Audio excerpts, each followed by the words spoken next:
melawai. Yang jelas Gibran pastinya membutuhkan kendaraan politik ya. Saya kira isu terkait dengan Gibran yang akan bergabung dengan Golkar melalui sayap politiknya MKGR ini sebenarnya adalah isu lama yang sebenarnya menjadi penegas bahwa sebenarnya Gibran, Jokowi dan keluarga besarnya secara politik itu memiliki kedekatan di atas rata-rata. Bahkan kita tahu terpilihnya Bahlil sebagai ketua umum Golkar itu juga dianggap tidak terlepas dari kontribusi yang kemudian saat itu dimiliki oleh Jokowi yang posisinya masih sebagai presiden.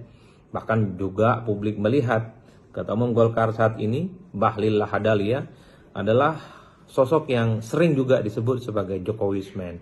Jadi wajar kalau kemudian di setiap event-event Golkar ataupun sayap politik Golkar, di situ ketika ada Gibran yang diundang posisinya sebagai wakil presiden, selalu dikaitkan soal kemungkinannya akan bergabung dengan Golkar. Tapi satu hal sebenarnya bahwa apapun partai yang ingin diikuti oleh Gibran, tapi memang penting bagi Gibran untuk memikirkan bagaimana langkah politiknya ke depan itu memang harus melalui partai politik. Dan Golkar adalah partai yang paling dekat, partai yang selalu dikait-kaitkan dengan Gibran Rakabuming Raka.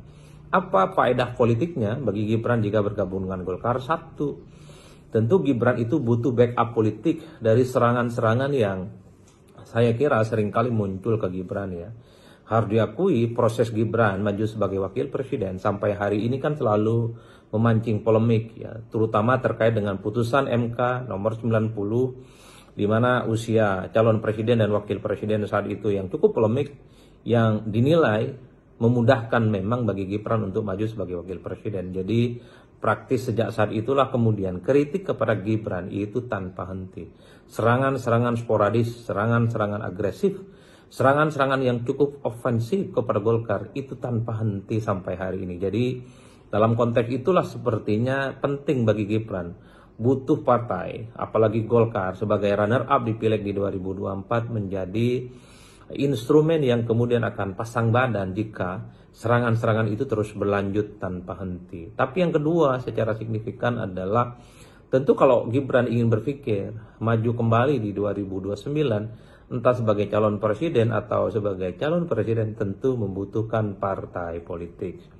Nah, Golkar bagi saya adalah partai yang cocok apple to apple bagi Golkar, bagi Gibran maksud saya untuk menjadi bagian di dalamnya. Nah, sekarang problemnya adalah apakah Golkar mau menerima Gibran sebagai kader mereka? Dan Gibran dianggap sebagai insentif dan menjadi figur kunci yang akan mereka harapkan, mereka perjuangkan untuk di 5 tahun yang akan datang. Mengingat kita tahu di Golkar itu begitu banyak kader-kader senior, kader-kader berpengalaman yang saya kira kontribusinya membangun Golkar juga cukup luar biasa.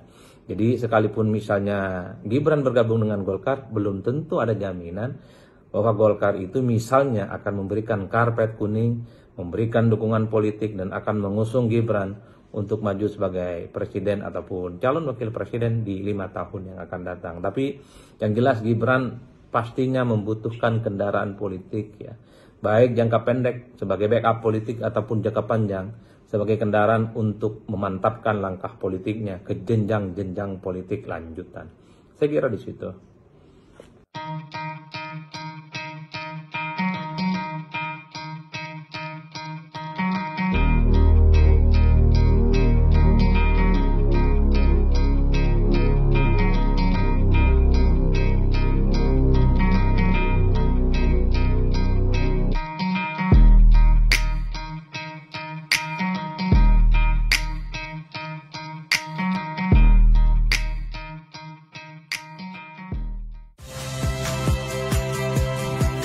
Saya, Cynthia Rompas.